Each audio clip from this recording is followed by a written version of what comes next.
Hey guys, welcome to Keep On Pushing TV. I am your host, Devon Harris, and as you know, we work to share insights and ideas that are going to help you to keep on pushing and live your absolute best life. So look, man, if that's something that you're even remotely interested in, guess what?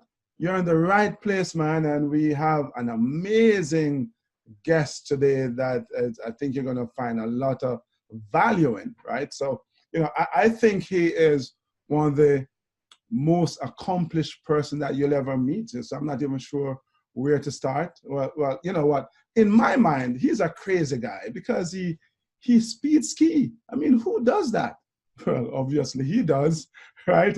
This guy went from being a recreational skier to competing in the medal round of the 1992 Albertville Olympic Games in 4 short years. I mean, that is pretty remarkable. And today, he's one of the most in-demand motivational speakers you'll ever meet. He gets a chance everywhere, anywhere he gets somebody wants to listen to him, to share his insights on extraordinary, goal acceleration.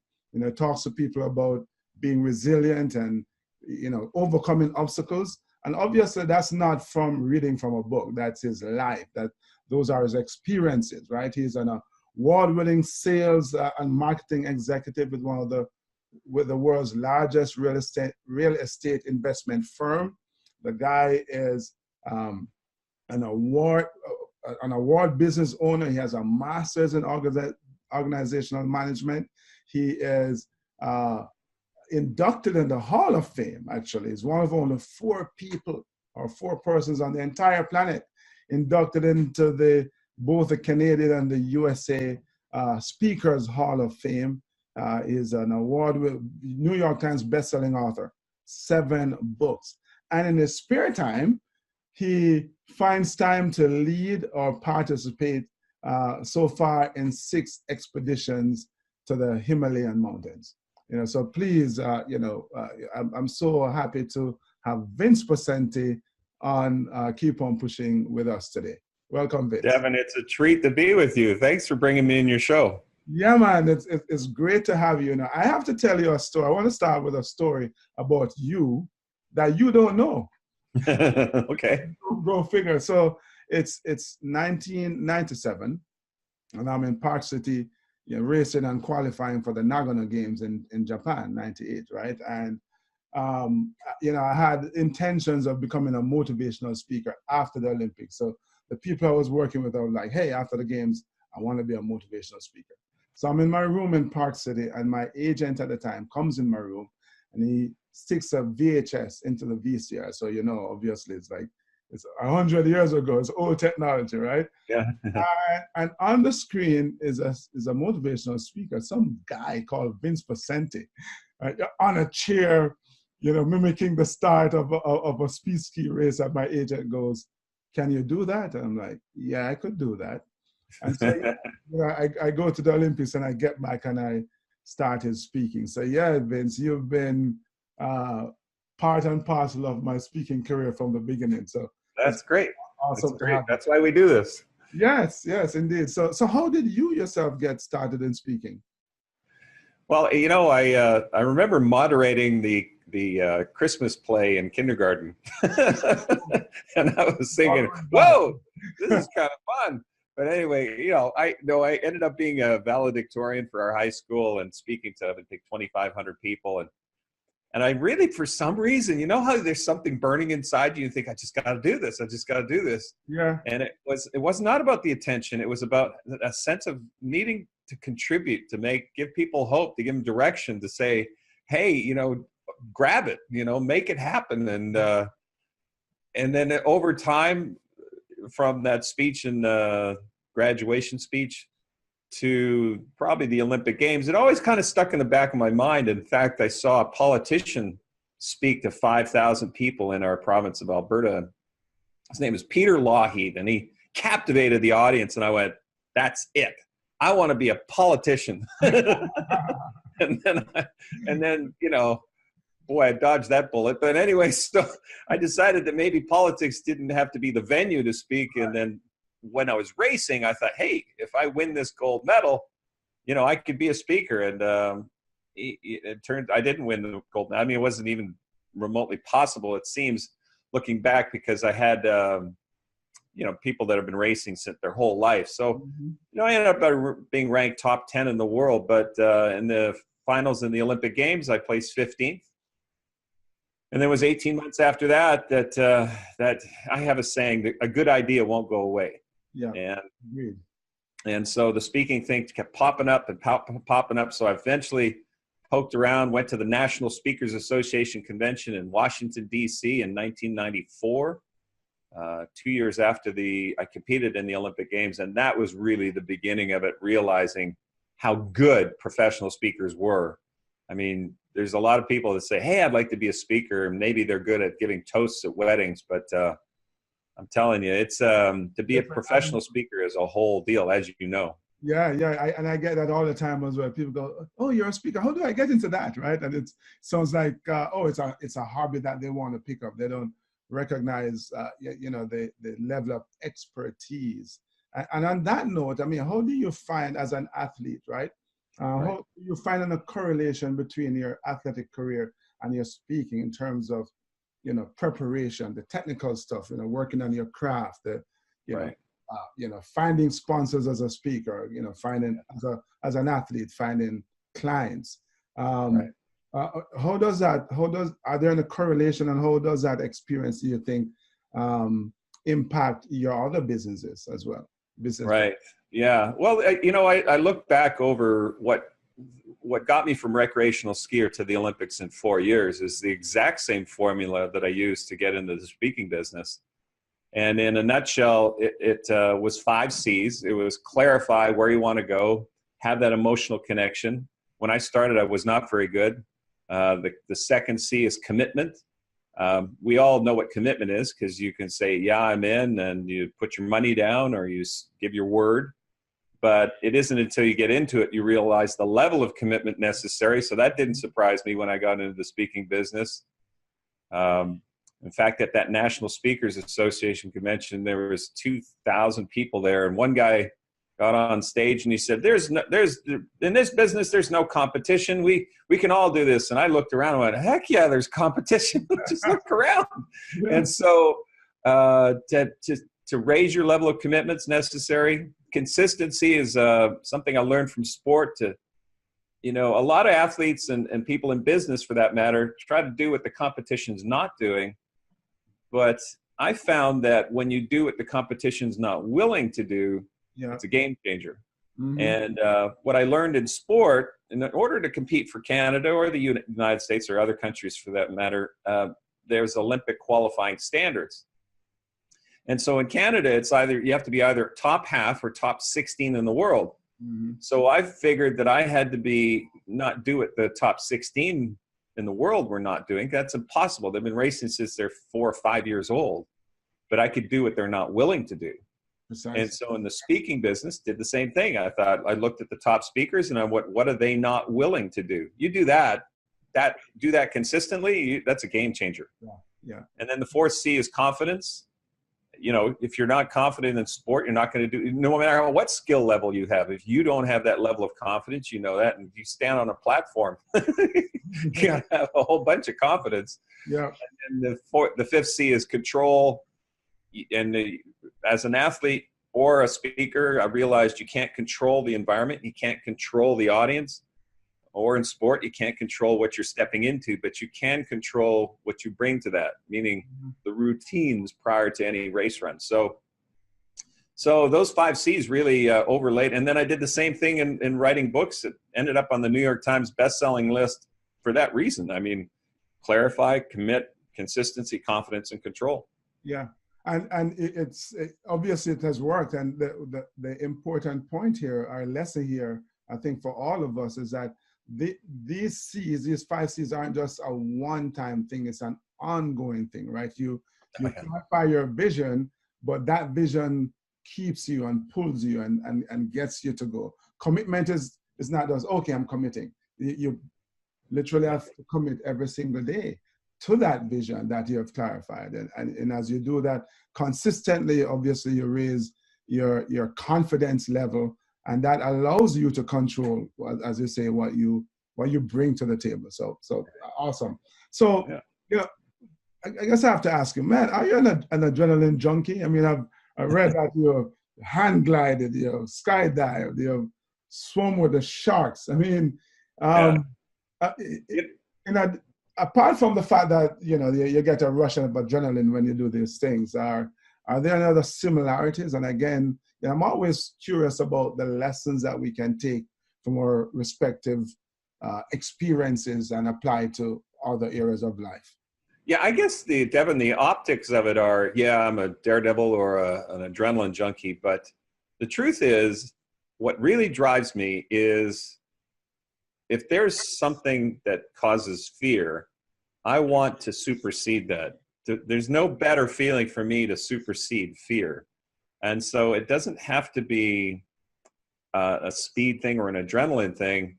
It could be, shoot, I could see somebody I want to talk to at a cocktail party or a meeting or something. I'll go, oh, shoot, maybe they're too busy or whatever. And I went, wait, that's fear. And fear, I hate fear. Fear, drives me bananas. So to supersede it, to become bigger than the fear is something that's what drives me. That's what I get turned on by, is to overcome fear. Yes, that makes absolute sense. They say, do the thing you fear, and the death of fear is certain. So as you, take your fear head on, as it were, you gain control over it. So I also read that you were a luger at one point. You used to go down essentially a bobsled track, sticking your feet out at 80 miles an hour. I mean, how did you then transition from that to speed skiing? Well, the luge I did for a couple of years, but I quit. And I luged over in Lake Placid. Have you ever bobsledded in Lake Placid? I'm sure you have. Yeah, so on the old track. On the old track, yeah, me too. It's that was you're still alive. That's a good thing. We survived. We belong to a very elite club. Yes. Oh goodness. Well, luge, I learned about visualization and imagery, but I also learned that if you don't commit, if you don't really step into something that's not guaranteed, and again, it was that fear thing, I guess, overall. I quit luge, and I watched buddies of mine marching in the opening ceremonies in Calgary. Yeah. And I went, you know what? That's never going to happen again. I am never going to have that feeling of the regret that I did at least try. Gotcha. I think I read that you allowed your coach to dissuade you from continuing luge. He said you weren't going to be good enough, you wouldn't make it, so you believe them. And so you got a good taste of that pain of regret. When you can get an outside voice that says it's not going to happen, and then you go, oh well, you're an authority, you would know, and I'll believe you. Well, we hear countless stories of people that says that may even be a motivation for some people. For me, it was like, oh yeah, okay, good point, but that regret is something I'm never going to have happen again, ever. It's one of those, so, people get motivated by a number of different things. I think one of them is, having an experience that you never want to experience again, and an event that you never want to experience again. And, kudos to you, because there are people who, I think all of us have regrets of one kind or another. And then people will go, man, I wish I'd, invested in that stock, or taken that job, or not taken that job. I wish I'd asked her to marry me, or gone out on a date, or that kind of stuff, right? And it doesn't work out all that well, and people, beat themselves up, but kudos to you. I think you, instead of kind of, focus inwardly, you focus outwardly and decide to take action and move on, right? So that's commendable. So it's 1988, February 1988 to be exact, and you're home watching TV, or do you say telly in Canada? I'm not sure. Those are my British friends, right? You're watching the opening ceremonies on TV, and you're watching these 4 Jamaican guys, these misfits, walking the opening ceremonies. You're watching Eddie the Eagle marching with the British team. And perhaps worst of all, though, you're watching your friends. Yeah. Well, and yeah, well, I mean, what were you thinking then? Well, Devon, the truth be known, I had a ticket for the opening ceremonies, and I lived in Calgary. So I was in the stands with a glove on, holding a ticket, watching these buddies of mine march in the opening ceremony. You know what? I'm not saying I know I would have made the luge team. I'm not saying that. I'm saying I don't know. Yeah. That's that feeling, you know. You can't know unless you tried, but then, you know, you got the coach to convince you not to. Yeah, and also I was scared. I had a more guaranteed path. Everything, you know, there's one guaranteed path, and then your heart can lead you. And I think one of the lessons I need to learn in life is to follow my heart more and less about what makes sense. You know, because some stuff makes sense, but this is what drives us. And I hope this is correlating to people listening to this or watching this, is that that you have a sense of that intuition, or what I call the emotional buzz. And the emotional buzz is based on when a thought creates a physical reaction. And there's actually science behind this. There was a study done by a guy named Dr. Lee Poulos. I first heard it through him. And he said in a second of time, your conscious mind processes with 2,000 neurons. But in the same second, your subconscious mind, below consciousness, is processing with 4 billion neurons. So 2,000 conscious, 4 billion subconscious. So who's in control, right? The subconscious mind. Yet, with our conscious mind, we can say, hey, I want to go in a direction, but the subconscious mind might say, I'm going in a different direction. And that's actually why, here it is, I wrote a book called The Ant and the Elephant. The ant is the metaphor for the conscious mind. The elephant is the metaphor for the subconscious mind. How do you align a conscious intention and the subconscious agenda? How do you get from where you are today to where you want to go? And that's what this book's about, and that's what life's about. How do we get to this oasis, this place that we have an emotional buzz about? And so that's really, truly a substantial way to be able to create better results in your life. Yeah, and you know, it's interesting. You mentioned the guaranteed path, and I think all of us, you know, come to that crossroads in our lives. I think where there's this kind of guaranteed path that makes, you know, like total sense, and then there's this other part that is being led by your heart, right? And your conscious mind is saying, I really want to go over here. I'm not so sure. Your subconscious mind, which is even more powerful and conditioned to go along the guaranteed path because it's meant to keep you safe. And a lot of us, unfortunately, kind of follow that guaranteed, you know, known path as opposed to following our mind and getting our conscious mind to tell our subconscious mind to align because we're going in this direction. And I think when we do that, as I said, follow your heart, some amazing things happen. It's not that, you know, going down the guaranteed path wouldn't have been good, but I have found from my own experiences that, you know, veering off into the weeds, because that's where my heart leads or compels me to go, create some amazing experiences, right? And I think that might be part and parcel, I think, in this idea of self-mastery, life mastery, which you teach a lot. Yeah, the life mastery piece is being able to really understand how you can, you know, can continue moving forward and not have regrets at the same time. It's like it's the yin and yang of being able to go in the right direction, being able to say, "Hey, I've got a path that I'd love to be able to go on." In the same breath, I have security and safety that's necessary. You want to feel safe, yet there can be. It's so much more consumable. I call it the mathematics of opportunity. And I say, just open a door. Because when you open a door, you look in and you go, oh, there's another door. So you could choose, well, why don't I look in that door? And then you just keep opening in doors until you go, wait a minute, this is a great place to be. Or I think we're in a society of instant gratification, and we want to get results quicker. And you'll hear a story like this, recreational skier to Olympian in 4 years. Well, you know what? That was a long 4 years. That was really hard.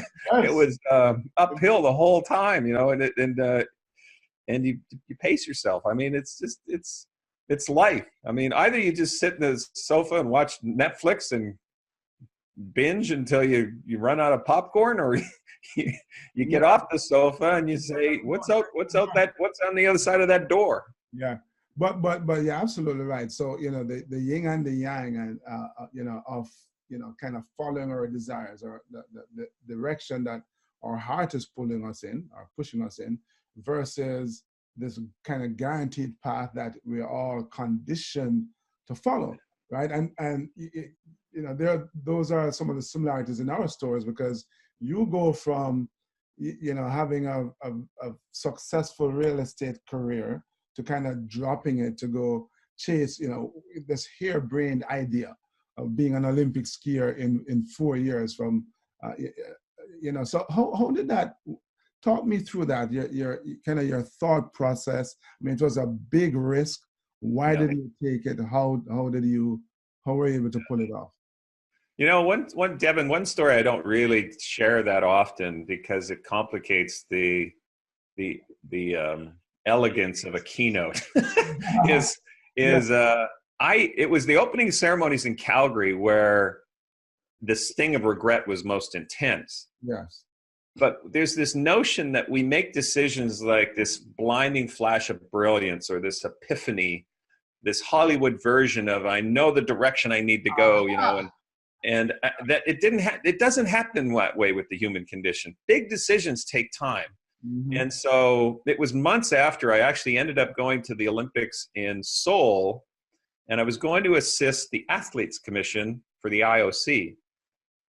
And that I had more off time than I did helping them out. So I ended up going to the Taekwondo event in Seoul.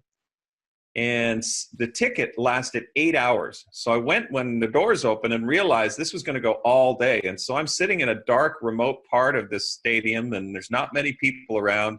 And athlete after athlete after athlete was stepping out onto the mat.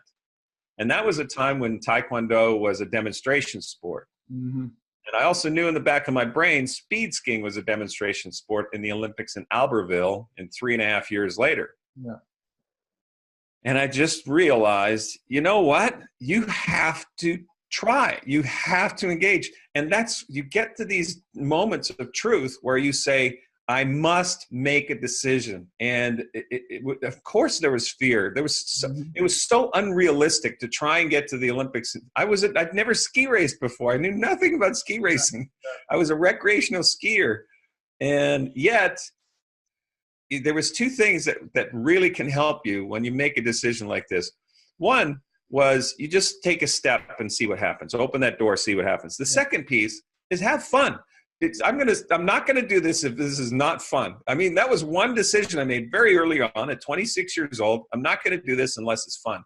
And so making it fun and then looking at the next step, it all came together. I mean, it was amazing. I mean, and then do what the competition's not willing to do. That was a great way to be able to start to do things like mental training and biofeedback and sensory deprivation, float tanks, and over 2 hours a day of mental training, things that other athletes just weren't willing to do. So you know, talk about, you know, leaving the comfort zone of your career, you know, and starting out, embarking on this journey to the Olympics, and the fear of all that entails, right? And then obviously doing something that the competition wasn't willing to do, like strapping yourself on top of a vehicle. Right. So, you know, if there is, you know, talk about innovative thinking. A lot of times when I speak to kids, I show them how we trained in Jamaica. I often say, hey, remember that God gives you a brain and you're supposed to use it to think. And if you have a goal, as impossible as it might seem, if you really start to dial back and think about all the resources that you have at your disposal, you can find a way to make some incremental, you know, progress, and even stepping outside the box a little bit, like as you did to get on top of a car. Yeah. What was that like? Well, I mean, I did not try to like get into on wind top, physically being on top of the car, but how did you arrive at that conclusion that, hey, you know what? In order for me to train and have a Yeah. chance and to get a sense of what it feels like going down the side of a mountain, I need to get on top of a car. Well, I tried to get in a wind tunnel and couldn't find one to get into early on, at least. And so when you hit a roadblock, you don't quit. You go, well, what else could I do that would be? And then a buddy of mine was a race car driver, and he says, I care more about you scratching the top of my car than you falling off my car. So so we made sure I didn't scratch his car. But the idea to get on top of this car and go to a remote part of just outside of Calgary, and it was highly illegal. I mean, it had to be. Yeah. But anyway, and to a degree it was dangerous, but I did have a rope strapped to, we used something called a kicker harness that climbers use. Yeah. And there's a ring on either side of the kicker harness. So I ran a rope from one ring through the windows of the car to the other ring, and then cinched it up so that if I did pop off, we would just flop until they slowed down. Yeah. Well, I always say, hey, when it comes to taking risk and overcoming your fears, one of the things that you have to assess early on is like, hey, if things go badly, as like the worst case scenario, are you willing to live with the consequences? Oh, yeah, sure. So, if you're investing in a business or you're switching cities because you need to change jobs or career and things go badly, can you live with the consequences? If you can, then it's a risk worth taking, right? Because it's not just about blindly and unintelligently taking risk. And obviously, you took precautions, and I have to believe that somewhere in the back of your mind, you were willing to live or not live with the risk, with the worst consequences. Yeah, no, I've from a very early age, I've been a person that has thrived on minimizing risk. Mm-hmm. And the safety industry is an industry that I work with quite a bit because, they want everybody to be safe, and they give them a stack of procedure manuals. But what really works is the neuroscience of safety, of being able to humanize the environment that they're in and say, hey, I want to go home to my family tonight. And so that's moving people forward and embracing it that way. So it really is being able to have an emotional connection to where you want to go and minimizing risk at the same time. And absolute magic happens when you combine those two things. I agree. Let's stay on the subject of fear for a bit, Vince. So, I tell people all the time, I'm a 3-time Olympic bobsledder. I've driven sleds into Olympics. I am not necessarily a fan of speed and height. And yeah, so it's kind of hard sometimes to make those correlations. But I certainly can remember the times when I'm racing and I would get to the start line and the fear begins to creep in. Wow, you might crash, or and of course, and I kind of see it as this other voice that I tell to shut up, right? How do you deal with those moments, and right? How does dealing with fear in your skiing career, does that you see impacting or affecting other areas of your life? Yeah, huge. All right, so I'm going to give you a technique that is phenomenal. I mean, and it's a 2-part technique. One, you have to really have an emotional buzz of what you want to accomplish or where you want to go. It could be, having a cottage by the lake with no mortgage and hosting a family reunion there. Yeah. In this Olympic story, it was marching in the opening ceremonies of the Olympics. The New York Times best-selling book, it was being able to have, hundreds of thousands, if not millions of people reading this book and being transformed. So I had an emotional connection to that goal. Now, once you have your emotional buzz, then anytime something that causes fear, or let's just call it negativity, right? Yeah. Anytime there's negativity, ask yourself this: is this taking me closer to that emotional buzz or further away? Mm-hmm. So if it's a comment somebody makes, If it's an internal dialogue that's going off, that's saying, hey, you know, wait a minute, you know, we got to be safe, can't do this. Or if it's taking you closer to that, then great. It's a good fear, or it's something that's going to serve you. But if it's taking you further away from that, then your ant and elephant, your conscious and subconscious mind, have a conversation quietly, internally, and they say, thank you. The ant says to the elephant, thank you. That's not part of my vision. That's not part of my clarity of where I want to go. Where I want to go is, and then you go back to the emotional buzz. So you basically acknowledge the subconscious mind for throwing that thought, that fear out to you. And then you acknowledge it, and then you say, you pivot from that fear to, but what I really want to end up is that cottage that's mortgage free with a family reunion, or the New York Times bestseller, or marching in the opening ceremonies of the Olympics, whatever that emotional buzz is for you. And then, well, I guess it's 3 parts. And then you go through the 5 senses. What does it look like, smell like, taste like? You have an experience of all 5 senses and the emotion that's attached to that, which would be satisfaction or joy or gratitude, you know. And so if you have an experience of what that is, you've completely eliminated that you've interrupted that negativity and pivoted onto where you want to go. Yeah, and so you create you made the strong emotional connection with where you want to go. That's kind of where your thoughts will eventually start centering on, and you'll get there. Speak to me a little bit, Vince, about what I'm going to call your less philosophy. You speak about fearless and selfless.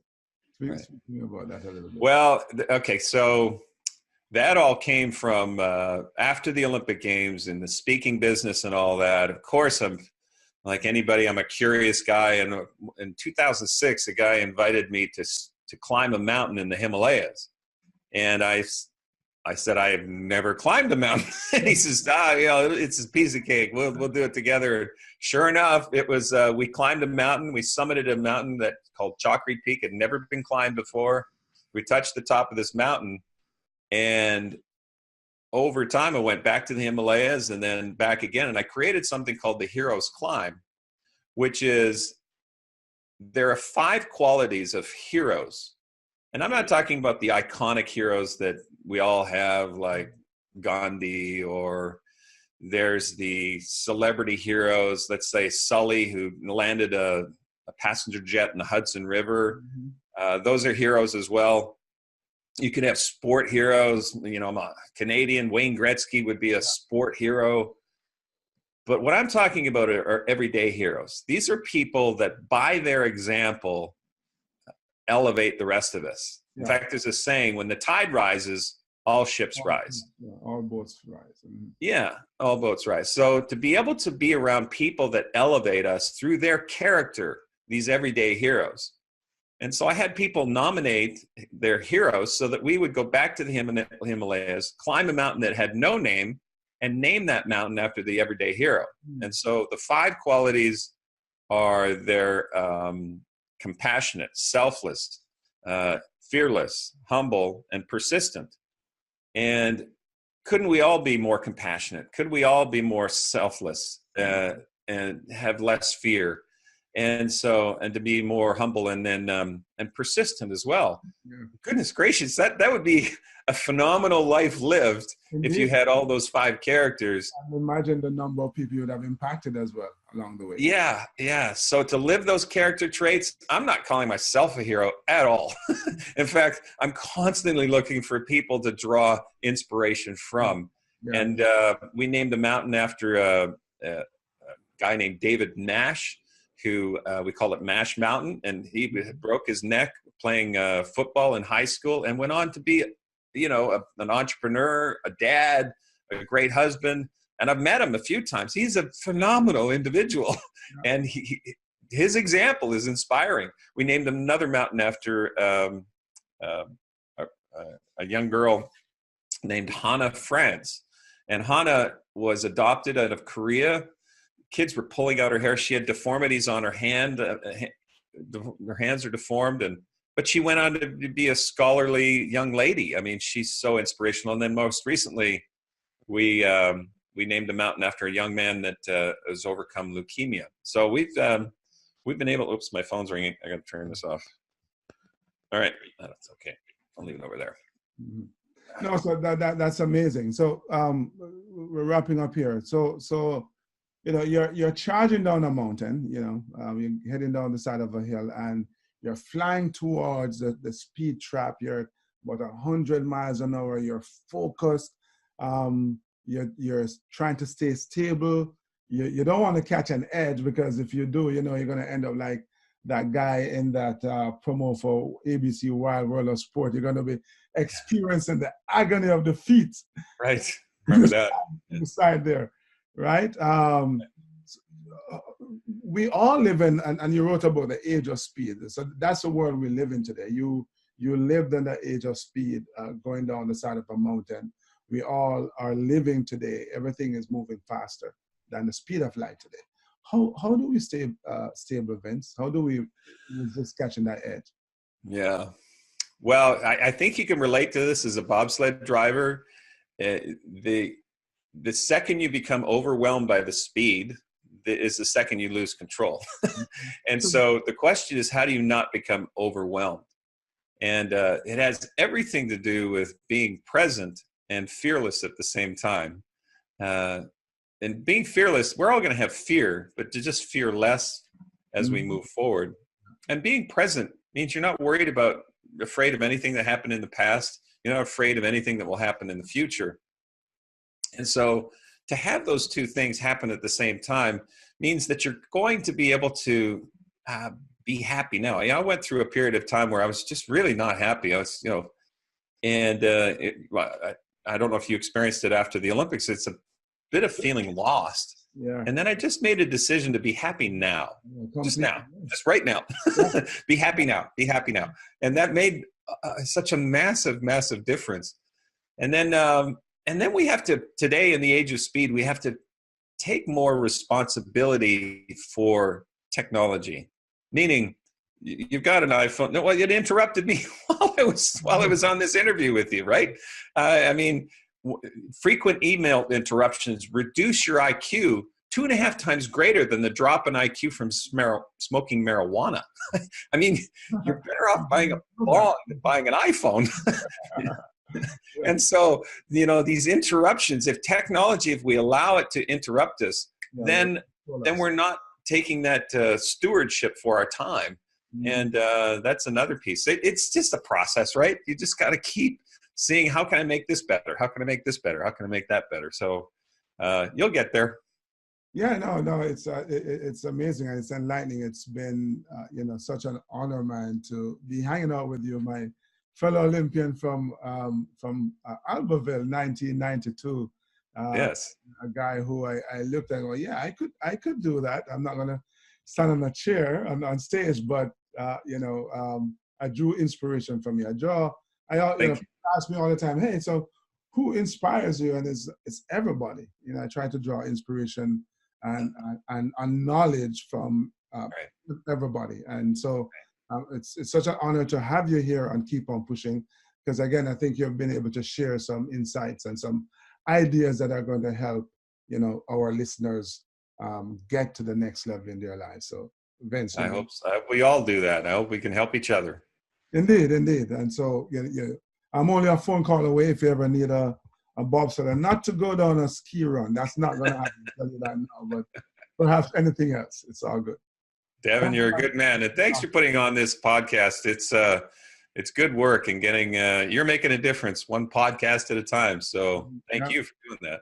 Thank you so much. I appreciate you, man.